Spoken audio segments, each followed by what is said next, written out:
Joining us now in a Fox Business exclusive is the CEO of the London Stock Exchange Group, David Schwimmer. LSEG is an exchange operator, financial data services provider that competes directly with the New York Stock Exchange, NASDAQ, Bloomberg terminals. I mean, you've got your hands in a lot of pies when it comes to the LSEG.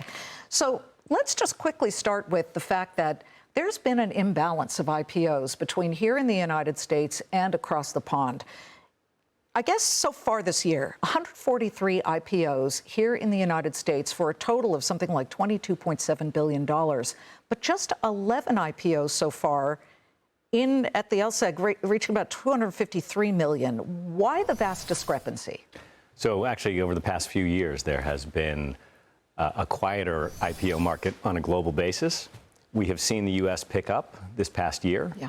And it's great to see, because when we see it in certain markets, that tends to open markets in other parts of the world.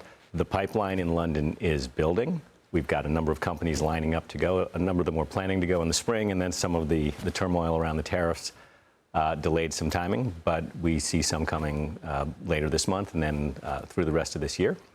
So looking forward to seeing that. But obviously, there has been a little bit of an imbalance over the past few months. You know, is it the regulatory landscape there? There are a lot of regulations in the United Kingdom, and we have seen Keir Starmer, Prime Minister, he's really been pushing, certainly, to attract more business. Actually, the regulatory environment has improved a lot in the UK, and there have been a number of changes with respect to the listing environment, the opportunity for companies to take advantage of lots of detailed, specific things like the prospectus regime, free float requirement, various different sort of technical matters that have made it actually a much more attractive environment for companies to go public. Those kinds of changes have been implemented really over the last 3 years. There have been a few different things. So that actually has been helpful. And there's been consistency in the prior government and with the Starmer government in terms of supporting that. Is the UK market as forward-thinking about crypto and tokenized securities as America has become since President Trump declared that he wanted America to be the crypto center of the entire universe? Really interesting question, because for a period of time, obviously, the U.S. was seen as sort of a no-go zone. Absolutely.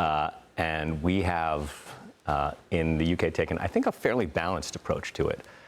And on the stock exchange, for example, we have exchange-traded notes that are crypto. We clear digital assets in our clearinghouse. We have digital asset pricing in our real-time pricing business, and we have digital asset indices in our index business. So we do it in a number of different areas. I think what you've seen in the U.S. has been a much more volatile swing in terms of less receptivity and now a lot more receptivity.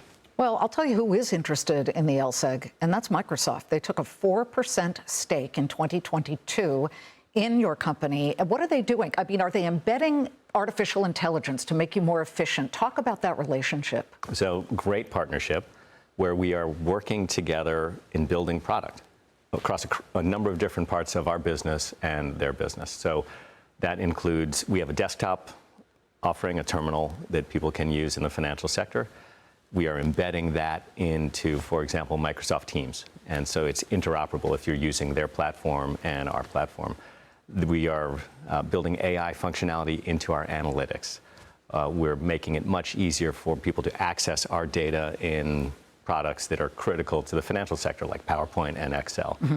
So a lot of different areas where we've been working together to really integrate our products. Okay, let's make some news here. London's market day begins at 8 a.m. and ends at 4:30 p.m.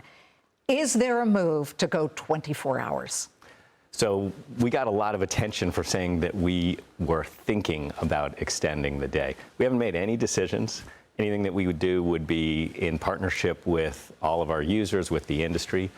But there's a lot going on in terms of the space, in terms of other asset classes trading 24 hours. So, as I said before, it's something that we are thinking about, something that we're looking at. So this is a case of we're thinking about going 24 hours? There is no immediate action to announce here. Okay, finally, a broader picture. We've got records here in the United States.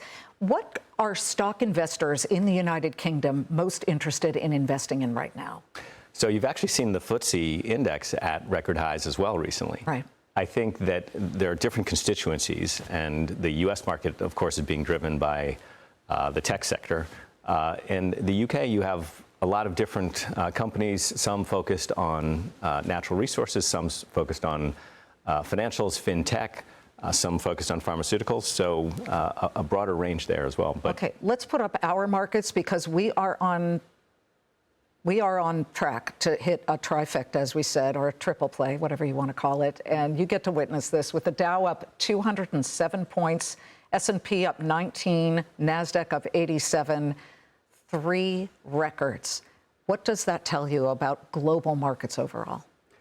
I think that there's clearly a lot of support for the markets in the U.S. We've seen some strength in other markets. We've actually seen a lot of capital, I'll say, rebalancing from the U.S. into Europe and the U.K. I think what we think of as a financial markets infrastructure provider is it's great when things are going right.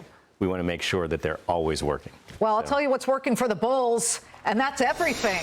Thank you, David. It's great to see you.